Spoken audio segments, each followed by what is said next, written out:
بالآخر ایک نہ ایک دن ہم سب نے اس دنیا سے جانا ہے۔ قرآن کریم نے بہت سے ایسے قانون بیان کیے ہیں جس کو کفار بھی مانتے ہیں، ماننے پر مجبور ہیں۔ انہی قوانین میں سے قانون ہے کل نفس ذائقۃ الموت، ہر نفس نے موت کا ذائقہ چکھنا ہے، یہ ہر کسی کو چکھنا پڑے گا۔ انسان جیسی مرضی زندگی گزار لے، جتنی مرضی زندگی گزار لے، بالآخر ایک نہ ایک دن مرنا ہے۔ مرنے کے بعد پھر برزخی زندگی ہے، قبر کی زندگی ہے، وہ بھی زندگی ہے۔ یہ مرنے کے بعد انسان فارغ نہیں ہو جاتا، ختم نہیں ہو جاتا معاملہ، بلکہ ایک مرحلہ کی تکمیل ہوتی ہے اور اگلا مرحلہ شروع ہو جاتا ہے۔ ہم ایک پروسیس سے گزر کر دوسرے مرحلے میں چلے جاتے ہیں، ختم نہیں ہوتا معاملہ، بلکہ قرآن کریم نے جن چیزوں پر بار بار توجہ دلائی ہے وہ حیات بعد الممات ہے، مرنے کے بعد کی زندگی۔ ہم سمجھتے ہیں موت تک زندگی ہے، نہیں، اصل زندگی مرنے کے بعد شروع ہوتی ہے۔ یہ تو تھوڑا سا وقت ہے جو اس بات کے لیے دیا گیا ہے کہ ہم بتا سکیں کہ ہم کس مقام کے اہل ہیں۔ اگر کوئی دوزخ کا اہل ہے تو وہ برے عمل کرتا ہے، اور اگر کوئی جنت کا اہل ہے تو اللہ کی توفیق سے وہ جنتیوں والے عمل کرتا ہے۔ اصل زندگی مرنے کے بعد شروع ہوتی ہے۔ محشر کے دن اللہ کی بارگاہ میں حاضر ہونے سے پہلے قبر کا مرحلہ ہے، اور یہ بڑا اہم مرحلہ ہے۔ نبی رحمت صلی اللہ تعالیٰ علیہ وآلہ وسلم نے اس کی طرف بڑی توجہ دلائی ہے۔ حضرت سیدنا عثمان غنی رضی اللہ تعالیٰ عنہ ایک دن ایک قبر پر بیٹھے تھے اور رو رہے تھے، تو لوگوں نے پوچھا تو آپ نے رونے کی وجہ بتائی۔ آپ نے کہا قبر میرے کسی عزیز کی نہیں ہے، میں ویسے ہی قبر دیکھ کر رو پڑا ہوں، اور مجھے حضور کی وہ حدیث یاد آ گئی ہے کہ سرکار کریم علیہ السلام نے فرمایا تھا مرنے کے بعد سب سے مشکل مرحلہ قبر کا ہے، جو یہاں سے چھوٹ گیا وہ آگے بھی چھوٹ جائے گا، جو یہاں پھنس گیا وہ آگے بھی پھنس جائے گا۔ قیامت کے دن کے سوالات الگ ہیں، قبر کے سوالات اور ہیں۔ قبر کے سوالات احادیث میں بارہا بیان ہوئے۔ اس کا خلاصہ یہ ہے کہ ایک تو سوال ہوگا تیرا رب کون ہے، تیرا دین کیا ہے۔ پھر نبی رحمت جان دو عالم صلی اللہ تعالیٰ علیہ وآلہ وسلم کے بارے میں پوچھا جائے گا، ان کے بارے میں تو کیا کہا کرتا تھا، ما کنت تقول، کیا کہا کرتا تھا، یعنی تیرا ان کے بارے میں نظریہ کیا تھا، عقیدہ کیا تھا ان کے بارے میں۔ تو یہ تین اہم سوال ہیں، یہ قبر میں ہوں گے۔ اب ان سوالوں کے جوابات کے بعد پھر اگلے مرحلے ہیں، یا تو قبر دوزخ کے گڑھوں میں سے گڑھا بن جاتی ہے، یا جنت کے باغوں میں سے باغ بن جاتی ہے۔ کسی کی قبر اس کو اتنا دباتی ہے کہ دائیں پسلیاں بائیں پسلیوں میں پیوست ہو جاتی ہیں، اور کسی کو ایسے کرتی ہے جیسے کوئی ماں کی آغوش میں چلا گیا۔ ام المؤمنین سیدہ عائشہ صدیقہ رضی اللہ تعالیٰ عنہ عرض کرنے لگیں، آقا میری نیند اڑ گئی ہے یہ بات سن کر کہ قبر ہر کسی کو دبائے گی۔ جب سے میں نے یہ سنا ہے میری نیندیں ختم ہو گئی، نیند نہیں آتی کہ قبر ہر کسی کو دبائے گی۔ تو آقا نے فرمایا ہاں ہر کسی کو دبائے گی، لیکن کافر کو، گناہگار کو ایسے دبائے گی کہ دائیں پسلیاں بائیں پسلیوں میں پیوست ہو جائیں گی، لیکن مومن کو، صالح کو ایسے دبائے گی جیسے ماں بچے کو آغوش میں لے کر دباتی۔ تو اب جیسے معاملات پہلے ہوئے اس کے مطابق آگے مرحلے ہوں گے۔ اللہ تعالی ہمیں وہ عمل کرنے کی توفیق عطا فرمائے کہ قبر ٹھنڈی ہو جائے، قبر جو ہے وہ روشن ہو جائے، جنت کے باغوں میں سے باغ بن جائے۔ چند احادیث اور بزرگوں کے کچھ واقعات اس حوالہ سے۔ نبی رحمت صلی اللہ تعالی علیہ وآلہ وسلم نے ارشاد فرمایا کہ نماز، روزہ، حج، زکوٰۃ یہ وہ عمل ہیں جن کی وجہ سے قبر کا عذاب نہیں ہوگا۔ آج امام غزالی کا یوم وصال ہے۔ امام غزالی بہت بڑا نام ہے، اور اس دور میں جب فلسفہ کی بنیاد پر، لاجک کی بنیاد پر اسلامی تعلیمات کا مذاق اڑایا جاتا تھا اور اس کے خلاف لوگ عقلی دلائل کو پیش کرتے تھے، اس کے آگے باندھنے والی ہستی حضرت امام غزالی ہیں۔ امام غزالی نے بہت کچھ لکھا ہے، ان کی ایک کتاب مکاشفۃ القلوب ہے، اس میں سے یہ میں نے آج سوچا ان کے ایصال ثواب کی نیت سے یہ حدیث پیش کر دی جائے۔ حضور علیہ الصلوۃ والسلام نے فرمایا، یہ نمازیں پڑھنے والا، روزے رکھنے والا، حج کرنے والا، جہاد کرنے والا، اللہ کی بارگاہ میں صدقات پیش کرنے والا جب قبر میں جائے گا تو عذاب اگر پیروں کی طرف آیا نا تو نماز کہے گی وہ پچھڑ جا، رک جا۔ انہی قدموں سے یہ نماز کے لیے اللہ کے حضور کھڑا ہوا کرتا تھا، تیری یہاں کوئی جگہ نہیں ہے۔ اگر عذاب سر کی طرف آیا تو روزہ کہے گا نہ نہ رک جا، یہاں تیری کوئی جگہ نہیں ہے۔ یہ اللہ کی رضا کے لیے بھوکا پیاسا رہا کرتا تھا، یہاں تیری کوئی گنجائش نہیں ہے۔ اگر جسم کے دوسرے حصوں کی طرف سے عذاب اس کے قریب آنے لگا تو جہاد اور حج کہیں گے نہ نہ تیری یہاں کوئی گنجائش نہیں ہے، کیونکہ اسی جسم سے اس نے مشقت کے ساتھ حج بھی کیا، اللہ کی راہ میں جہاد بھی کیا۔ اور پھر ہاتھوں کی طرف اگر عذاب آئے گا تو ہاتھوں میں سے صدقہ کہے گا کہ رک جا، تیری کوئی گنجائش نہیں ہے، کیونکہ انہی ہاتھوں سے اس نے اللہ کی راہ میں صدقہ دیا تھا۔ تو نیک اعمال جو ہیں یہ قبر میں سکون پہنچانے والے ہوں گے۔ جو بشارت ہوتی ہے نا، خواب ہوتا ہے، یہ بھی ایک بہت بڑی دنیا ہے۔ سورہ یوسف میں اس کی بڑی تفصیل ہے، اور کئی خوابوں کا ذکر ہے سورہ یوسف میں۔ اور جناب یوسف علیہ السلام کو اللہ تعالیٰ نے یہ معجزہ عطا فرمایا تھا کہ خواب کی وہ جو تعبیر بیان کرتے تھے ہو بہو ویسا ہی ہوتا تھا۔ لیکن جناب یوسف علیہ السلام سے بھی زیادہ یہ علم سید الانبیاء صلی اللہ علیہ وسلم کو عطا ہوا، اور امتیوں میں سب سے زیادہ علم جناب سیدنا صدیق اکبر کو عطا ہوا۔ تو خوابوں کی تعبیر میں بھی ایک جہان آباد ہے، لیکن ہر خواب درست نہیں ہوتی۔ جو بشارت ہوتی ہے جس میں صحیح اشارہ ہوتا ہے وہی درست ہوتی ہے۔ مثلا کسی نے سارا دن سوچتا رہا، دن رات سوچتا رہا، وہی خواب میں آ گیا، تو یہ اب کوئی اشارہ نہیں ہے۔ یا ہم سوئے ہوئے تھے چھاؤں میں تو دھوپ آ گئی، تو دھوپ کی وجہ سے جسم گرم ہو گیا تو فیل ہوا خواب میں کہ آگ جل رہی ہے، تو یہ کوئی اشارہ نہیں ہے۔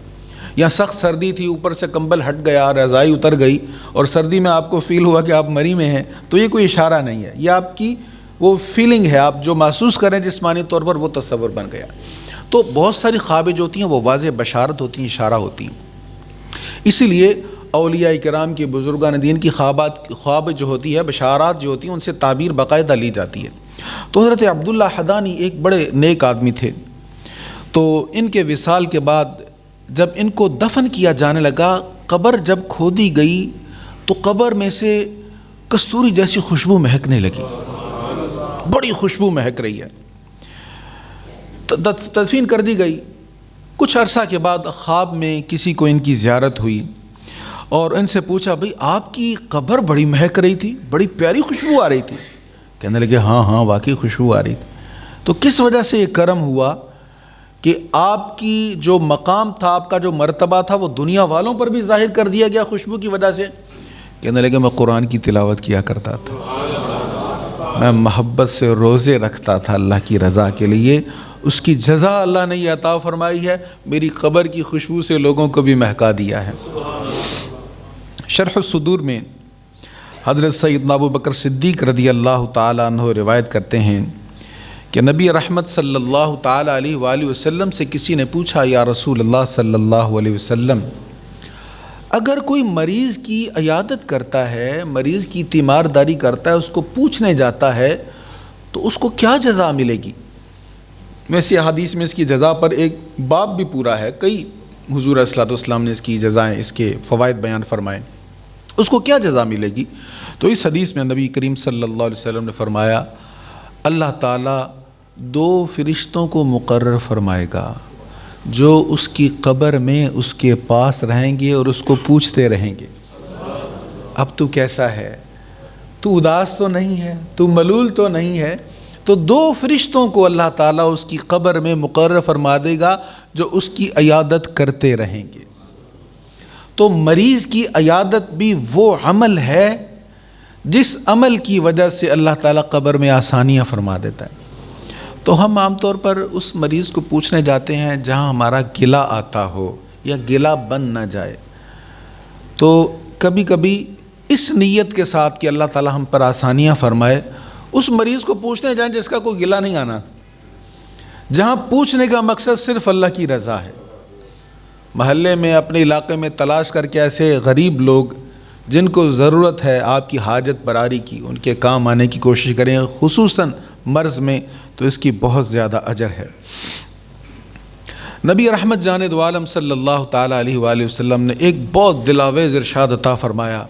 میں نے پہلے ہی حدیث سنی تھی لیکن آج میں نے پڑھی اور مجھے بڑی ٹھنڈ پڑی دل کو، بڑی شاندار بات ہے۔ انشاءاللہ مجھے امید ہے حدیث سن کر آپ سب نیت ضرور کریں گے اس کی۔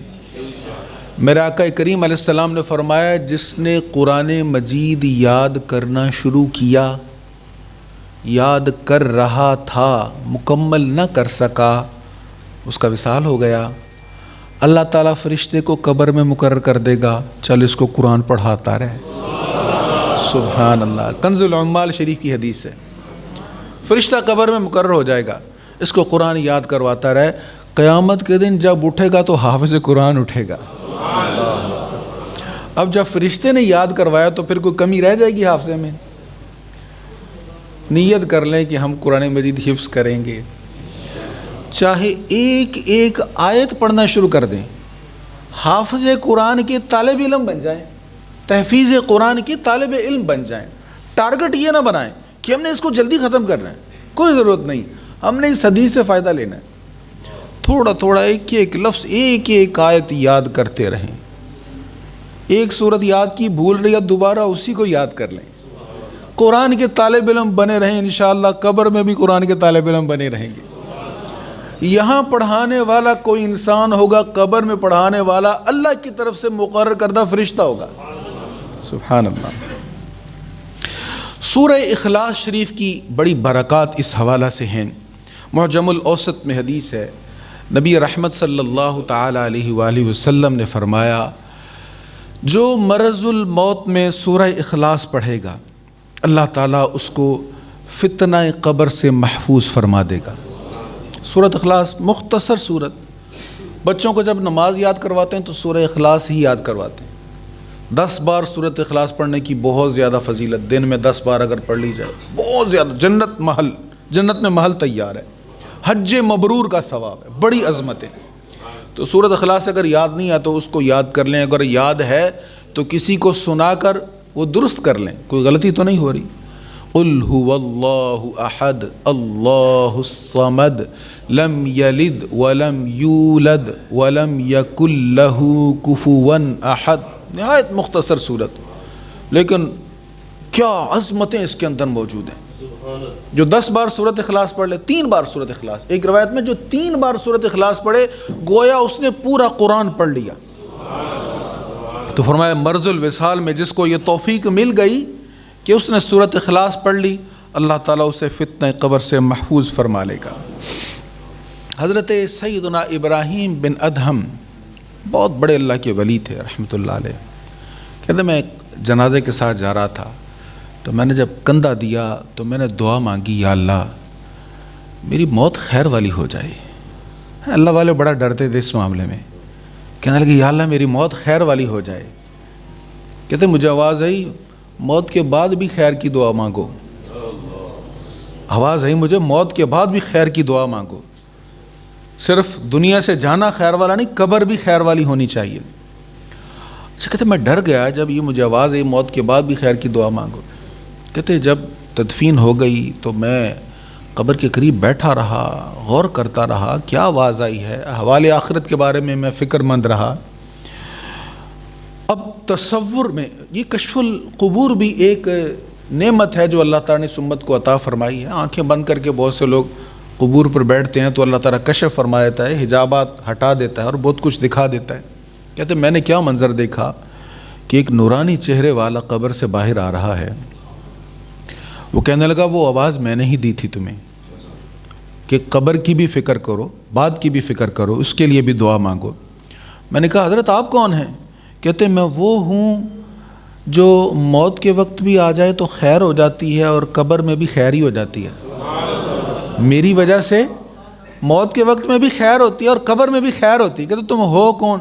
کہنے لگا میں سنت ہوں. حضور کا طریقہ, حضور کی ادائیں, حضور کے انداز, یہ بھی قبر میں راحت پہنچاتے ہیں, موت میں آسانیاں کرتے ہیں. لیکن صحابہ کو حضور کے انداز سے, حضور کی اداؤں سے کتنا پیار تھا. حضرت عبداللہ ابن عمر رضی اللہ تعالیٰ عنہ ایک جگہ سے گزر رہے ہیں نا, اور ایسے جھک جاتے ہیں جیسے سامنے سے کوئی چیز سر سے ٹکرانے لگی. تو کسی نے کہا عبداللہ ادھر تو کچھ بھی نہیں تھا, یہ سر کیوں نیچے کیا؟ کہنے لگا ایک بار حضور یہاں سے گزرے تھے, یہاں پہ ایک درخت تھا, وہ سامنے آئے تو حضور تھوڑا سا جھک گئے. اب وہ درخت تو نہیں ہے لیکن جگہ وہی ہے, میں حضور کی ادا کو نبھا رہا ہوں. اللہ اکبر. حضرت عثمان غنی رضی اللہ تعالیٰ عنہ بیٹھے تھے, مسکرا رہے تھے. کسی نے کہا جی کیا بات ہوئی, خیر تو ہے؟ کہتے نہیں ایک بار حضور یہاں پہ بیٹھے تھے, میں نے حضور کو مسکراتے دیکھا تھا. اللہ اکبر. تو حضور کی جو ادائیں ہیں, حضور کی جو پسندیدہ چیزیں ہیں ان کو پسند کرنا, اور جو ناپسند ہے اس کو ناپسند بھی کرنا چاہیے. محبت صرف یہ نہیں کہ جو پسندیدہ چیز ہمیں اچھی لگی ہم نے اس کو پسند کر لیا. وہ ایک کہاوت ہے نا کہ حلوے والے مجنون نہیں بننا چاہیے, کہ صرف جو پسند ہے اس کو, اس میں سے بھی جو ہمیں پسند ہو اس کو ہم پکڑ لیں, اور حضور کی پسند میں سے جو ہمیں پسند نہ ہو ہم اس کو چھوڑ دیں, یا جو حضور کا ناپسندیدہ ہے وہ ہمیں پسند ہو. تو یہ نہیں ہونا چاہیے. تو حضور کی سنت سے پیار کرنے والے کے لیے بھی قبر ٹھنڈی ہو جاتی ہے. نبی رحمت صلی اللہ تعالیٰ علیہ وآلہ وسلم نے ایک دن حضرت سیدنا ابو ذر غفاری رضی اللہ تعالیٰ عنہ سے فرمایا جب سفر پر جاتے ہو تو کتنی تیاری کرتے ہو؟ حضور خوب تیاری کرتا ہوں. فرمایا پھر جب اگلے سفر پہ جانا تو اس کے لیے بھی تو تیاری کرنی چاہیے نا. یا رسول اللہ اس کے لیے کیا تیاری کرنی چاہیے؟ حضور علیہ الصلوۃ والسلام نے فرمایا حشر کی گرمی سے بچنے کے لیے گرمی کا روزہ رکھو, اور قبر کی روشنی کے لیے رات کے پچھلے پہر اٹھ کر 2 نفل پڑھو. رات کے پچھلے پہر اٹھ کر جو 2 نفل پڑھ لیتا ہے اللہ تعالیٰ اس کی قبر کو روشن فرما دیتا ہے. ایک اور بڑی اہم بات ہے, بس اس پر بات ختم کرتا ہوں. حضور علیہ الصلوۃ والتسلیم نے فرمایا جو کسی کو خوش کرتا ہے, کسی کے دل میں خوشی کو داخل کرتا ہے, کسی کو خوش کرتا ہے, اس کو کیا اجر ملتا ہے؟ فرمایا اللہ تعالیٰ وہ جو اس نے مسلمان کے دل میں خوشی داخل کی, اس خوشی سے ایک فرشتہ کو پیدا کرتا ہے. یہ ترغیب و ترہیب کی حدیث ہے. ایک فرشتہ پیدا کرتا ہے جو اللہ تعالیٰ کی عبادت کرتا رہتا ہے. جب یہ قبر میں جاتا ہے تو فرشتہ اس کے پاس آ جاتا ہے.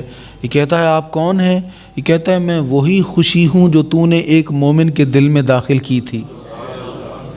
اب میں جب تو سوالات کرے گا تو تجھے ثابت قدم رکھوں گا, جب تو قبر میں اداس ہوگا تو تیری اداسی کو دور کروں گا, اور قیامت کے دن جب اللہ کے حضور حاضر ہوگا تو میں تیری سفارش کروں گا اور تجھے جنت میں تیرے مقام تک پہنچا کے آؤں گا. اللہ تعالیٰ ہمیں اس کی توفیق عطا فرمائے. دیکھیے ایک تو مسلمان کو خوش کرنا ہے نا, جائز طریقے سے خوش کرنا, ایک خوش کرنا ہے. ایک اور بھی بڑے اجر کی چیز ہے, وہ کیا ہے؟